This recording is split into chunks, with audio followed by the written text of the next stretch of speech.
Many people ask me this question: is poultry farming too risky? Some people say it's a quick way to make money. Others warn it's full of losses and headaches. The truth is, both sides are right. In today's video, I want to share the real truth about starting a poultry farm. I'm not here to scare you, but to guide you, educate you, and inspire you if this is a dream you want to follow. By the end of this video, you'll understand the main risks, how to handle them, and whether poultry farming is the right path for you. So let's get started. Poultry farming attracts many people because the entry cost is low compared to other types of farming. If you look at dairy cows or pig farming, you'll realize they require more land, more money, and more time before you see results. With poultry, you don't need a big farm. Even with a small plot and a simple poultry house, you can start something meaningful. For young farmers or beginners who don't have huge capital, this makes poultry farming very appealing. Another big reason is the fast turnaround. Broiler chickens are ready for the market in just 6 to 8 weeks. That means in less than 2 months, you can already recover some of your investment. For layers, they begin laying eggs at around 5 to 6 months old. And once they start, you can enjoy a steady flow of income almost every day. This kind of speed is rare in farming. If you compare it with crops, you often wait 3 to 6 months just to harvest. With goats or cows, you might wait years before they reach a profitable size or start producing milk. Poultry farming feels quicker, and that's why many beginners see it as a faster path to profit. The third reason is constant demand. Chicken meat and eggs are popular across the world. They are affordable compared to beef, goat, or fish, so every household consumes them. On top of that, restaurants, schools, hotels, bakeries, all of them need eggs and chicken every single day. Even during difficult times, like when the economy is bad, people still buy eggs because they are one of the cheapest sources of protein. This demand makes poultry look like a can't-fail business. The fourth reason is flexibility. You can do poultry farming part-time while working another job, or you can go full-time if you want to scale up. Some people even keep a few chickens at home just for family consumption, then slowly expand when they get comfortable. And lastly, poultry farming has success stories. You will hear of farmers who started small and built big businesses, supplying thousands of trays of eggs or tons of meat to supermarkets. These stories inspire beginners and create the belief that if they can do it, I can do it too. Now, with all these attractions, it's easy to see why poultry farming feels like a golden opportunity. And yes, it can be a very good business. But here's the part most people don't realize. Just because it looks simple doesn't mean it is easy. Behind the success stories, there are also farmers who failed, who lost their birds, who gave up.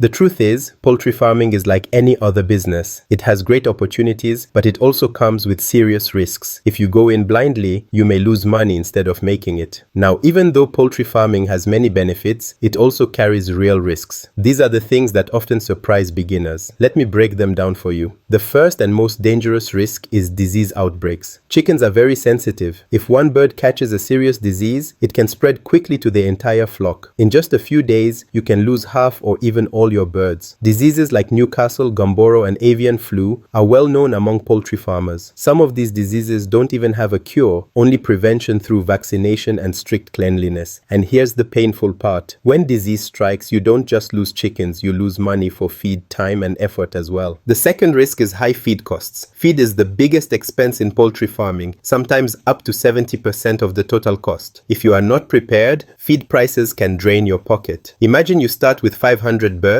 and then in the middle of the project, the price of maize or soybean goes up. If you don't have enough money saved, your birds will suffer. And if you try to cut corners by reducing feed, the chickens will grow slowly, become weak, and you'll lose even more in the long run. The third risk is market fluctuations. Many people assume eggs and chicken will always sell at good prices, but that's not always true. There are times when egg prices drop so low that they hardly cover the cost of feed. Broiler farmers also face seasons when the market is flooded and buyers offer very low prices. If you don't have a reliable market plan, you might end up selling at a loss or being stuck with products you can't move quickly. The fourth risk is management mistakes. Poultry farming is not as simple as just feeding chickens. You need proper housing, good ventilation, correct spacing, and constant monitoring. A small mistake like poor ventilation can cause heat stress and kill dozens of birds in a single afternoon. Wet litter can lead to diseases like coccidiosis. Delaying vaccination by even 1 day can expose your entire flock to danger. This is why poultry farming requires discipline and consistency every single day. Another risk is capital and cash flow problems. problems. Many beginners underestimate the money needed. They buy chicks and build a house but don't budget for feed for the full cycle. Others don't prepare for emergencies. When unexpected costs come up, like medicine, extra feed, or replacing equipment, they run out of money. This is one of the fastest ways a poultry project can collapse. So yes, poultry farming has many attractive opportunities, but as you can see, it also comes with real challenges that must be taken seriously. These risks are the reason why some people succeed and others fail. The good news is that most of these risks can be reduced if you plan well and manage carefully. Let me share some practical ways to protect yourself and your farm. The first and most important step is biosecurity. That simply means protecting your chickens from diseases. Keep your poultry house clean and dry at all times. Limit who enters your farm. Don't allow visitors who move from one poultry farm to another because they can carry diseases on their shoes or clothes. Always disinfect equipment. Vaccinate your birds on time and never skip the schedule. Prevention is always cheaper than trying to cure an outbreak. Second, you need proper housing. Now, when I say a good poultry house, I don't mean something fancy or expensive. It doesn't have to be luxury, it just needs to meet the basic needs of the birds. A good poultry house is one that keeps chickens safe, healthy, and comfortable. That means it must be well ventilated. Fresh air should enter and hot, stale air should escape easily. If ventilation is poor, ammonia from the droppings builds up inside the house. This irritates the eyes and weakens the lungs of the birds, making them more vulnerable to diseases such as respiratory infections, chronic coughing, or even reduced growth and egg production. The floor must stay dry at all times. Wet litter is dangerous because it breeds diseases like coccidiosis and creates a bad smell. If your farm is in a place that floods during rain, raise the floor or build the house slightly higher so water doesn't enter. Concrete floors are good, but if that's too costly, you can still use compacted earth as long as you cover it with thick layer of litter and keep it dry. A good poultry house should not be overcrowded. Each bird needs enough room to move, eat, and breathe without stress. Overcrowding causes competition for feed, slower growth, and faster spread of sickness if one bird falls ill. A poultry house must protect birds from predators like dogs, snakes, rats, and even thieves. Wire mesh, strong doors, and proper roofing make a big difference. The third way of reducing risk is to start small and grow gradually. Many beginners make the mistake of starting with too many birds at once. They hear about someone keeping 2,000 birds and think they can do the same from day one. But the truth is, managing poultry is a learning process. If you start with 100 or 200 birds, you will make mistakes, but those mistakes will be affordable. You'll learn faster and build confidence. Once you master the basics, then you can expand to larger numbers. Another key step is to plan for feed in advance. This is where many beginners go wrong. They have just enough money to buy chicks and build a house, but they don't think about the cost of feed until the birds are already growing. By then, it's too late. To make this simple, I've created a feed calculator for you. It is Excel-based and very easy to use. Just enter the number of birds you plan to keep, and it will automatically show you how much feed you'll need per day, per week, per month, and for the entire cycle. That way, you know exactly how much money to prepare before you even bring your chicks home. You can download it using the link in the description below. Now, if you prefer to do things by hand, I've also provided a manual version, and it is also linked in the description if you'd like to try it. The main lesson is simple. Never start poultry farming unless you already know where your bird's next meal is coming from. Plan your feed correctly, and you'll avoid one of the biggest reasons poultry farmers fail. The fifth point is to understand your market before you start. Don't wait until your birds are ready before asking yourself, who will buy my eggs, or where will I sell my broilers? Talk to restaurants, hotels, neighbors, and shops in advance. Build relationships with buyers so that when your birds are ready, you already know where they are going. This reduces the risk of being forced to sell at very low prices. Another very important point is record keeping. Many farmers ignore this, but it's one of the habits that separates successful farms from failing ones. Record the basics every day. How many chicks you bought, feed used, vaccination dates, medicines given, mortality, egg counts, and sales. These simple notes tell you if the farm is making money or losing it. Finally, always keep an emergency fund. Farming is unpredictable, disease can strike, feed prices can spike, or you may need urgent medicines or equipment repairs. A small cash reserve gives you breathing room and stops you from making panic decisions like selling birds at a loss. Think of it as insurance for your farm. It won't stop problems, but it will help you survive them and recover.